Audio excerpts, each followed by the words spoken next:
1903/1904 Mitchell, made in 1903, probably a 1904 Mitchell model year. It's the oldest Mitchell in the world. Because this is a Mitchell-Lewis wagon product, they made wagons and surreys and buggies, and then they decided to make a car. So this has got completely buggy suspension. So there's no shocks on this at all, but it probably has 8 or 10 inches of suspension travel on all 4 corners. So it really, really rides good. Now, does it drive good on twisty, narrow roads? Probably not so much, but it's got a tremendous amount of suspension travel. The wood wheels in this car are metal. That's extremely rare because all wood wheels are made out of wood.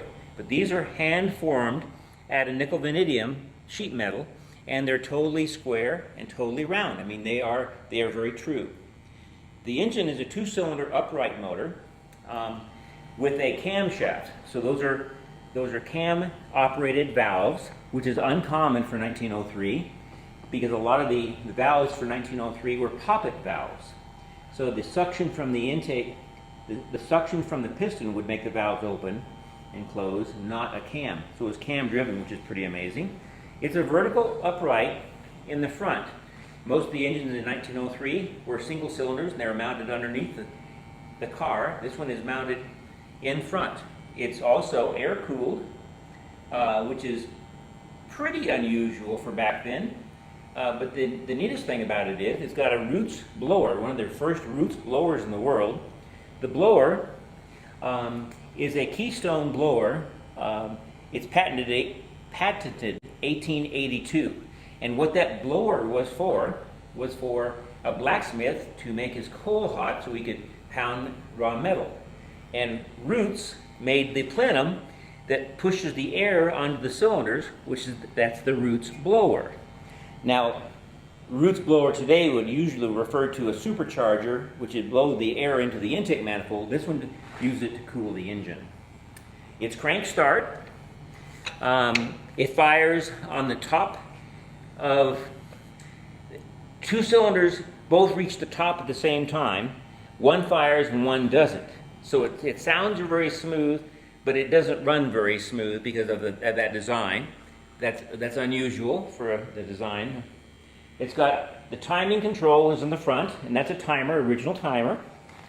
The carburetor is a 1903 Zenith updraft carburetor, really nice. It's a leather belt on the blower. This natural wood dash. As we go to the back more, or to see the dash, at least what's on there right now, this is part of the restoration. So the thing that is missing on the dash is the oil tank. The oil tank is pressurized by the exhaust system. When the car is running, air pressure goes through that valve and that line up to what the oil tank is, and it sits here. And that pressure drives the oil into these oilers, and then these go to the motor, to the crank, and to the rods, and to the cylinders. And then as it runs, you'll see the drips come down through these glass sight gauges, so you can tell that you're getting your oil. It should be about 5 drips, 5 to 20 drips per minute per oiler to the engine. The accessory here is a Yankee grade meter. It was very important to find out what the grade was back then because cars couldn't really climb things very well. So this one shows you your grade as you drive. There's a clock. This is an ignition box timer similar to what Model Ts had 10 years later. When you turn this on, it starts buzzing. This is a 1903 Warner Coke bottle speedometer with the original cable and all. And this is a Veeder, 1886 Veeder for the odometer that drives off the front wheel. It does not have a foot throttle. It has hand throttle and hand timing. So as you drive it, you kind of reach forward and you adjust these to give it the timing and the throttle. Normally if you're going up a hill, you would retard the timing. If you're going pretty fast, you would advance the timing. This is about a 35 mile an hour 1903 car, so you wouldn't advance the timing until you're probably going at least 25 miles an hour. The transmission is a progressive. It's a beautiful action. It's on the outside of the car, and you see it's got the lockouts, and as you move it back and forth, it goes into the different locks. It's got reverse, which most cars did have at this time, but so it reverses all the way back, and then you've got 3 forward speeds, and you've got neutral. The car has a typical transmission inside of a transmission case. So it's not exposed gears like some cars are. It's actually a case that's enclosed. It's full of transmission grease, but there's no bearings in it, roller bearings and ball bearings like a modern transmission has. It's got bushing material for bearings. So these are greasers for the different bearings in the transmission, as well as it's full of grease that is thrown inside of it. The chain is a nickel chain, which is similar to what they had on motorcycles back in 1903. Mitchell did make motorcycles, so this was basically a giant motorcycle. In fact, their motorcycles were air-cooled, and their biggest racing motorcycle used one of these cylinders. This one has 2 cylinders. It's 1,360 cc's is how big the engine is, so it's about 85 cubic inch. For a car that's 113 years old, you wouldn't expect it to have the stock original muffler. This is the original muffler that was put on the car in 1903. It's got an exhaust cutout, and that's the lever for it. So that's either open or closed. And for air-cooled cars, you want to have the muffler open when you're going down the highway. There wasn't any highways yet for another 40 years, but still. On the pedals, this is the brake, and this mechanically operates both wheels.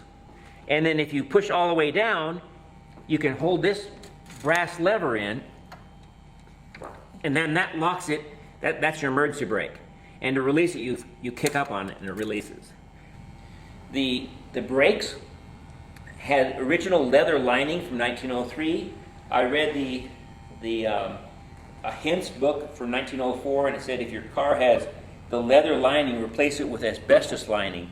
So I found some new 1912 asbestos lining, so I lined these now with asbestos. So now the brakes should be very, very effective and safe.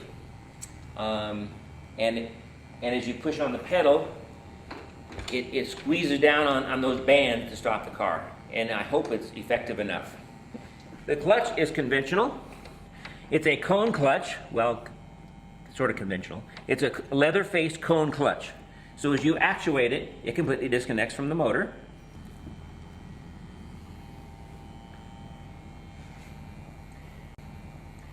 The differential, there's 12 bronze gears inside of that.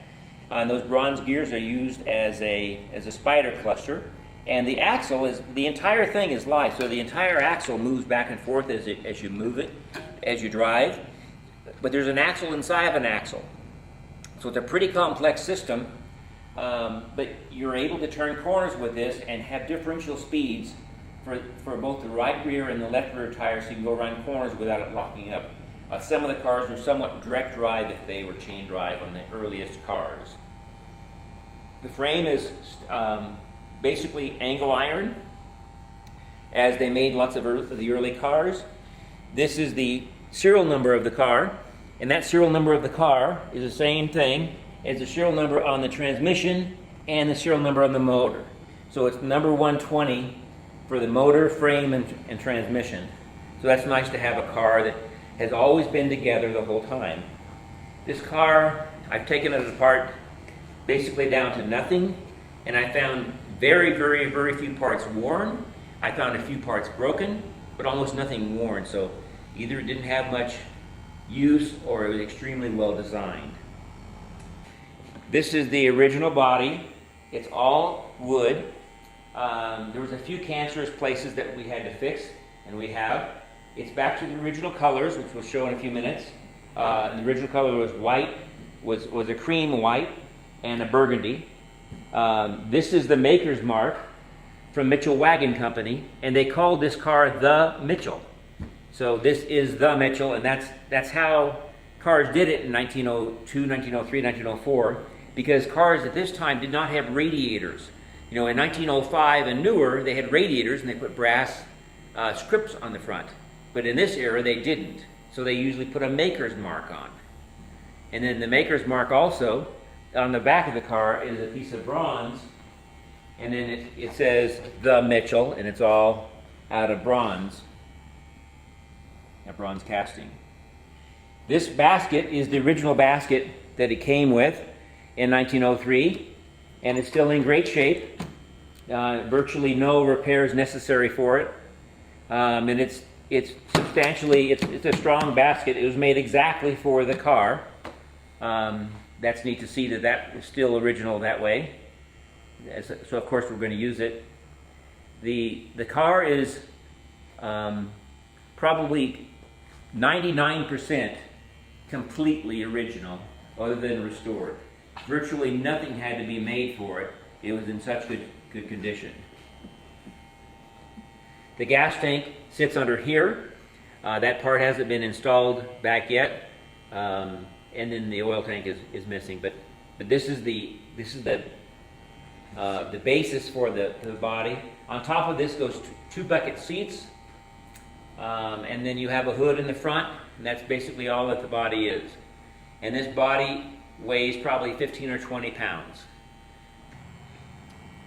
This is the original top of the hood, and this extends about an inch and a half higher than the normal portion of the hood. And this is a heat shield, and it lets the air out. And this sits basically right above the heat shield in the engine, so that's in the air. Then the other part of the hood is another box. This is the lamp. This is a self-generating lamp that goes back on the car. And this will be a single lamp. And this lamp, you put carbide pellets inside and water, and that generates light like a miner's helmet would. And then this will go on the floor, so you won't, this goes on the floor so you won't be able to see this other than this plate when I finish it. And what that does is, it's a bell. So if there's horses in my way, I ring the bell to get the horse out of the way. And then if there's a flock of geese in the way, then I would simply honk the horn, and that goes through the dash. So this is for horses, this is for geese that are in the way.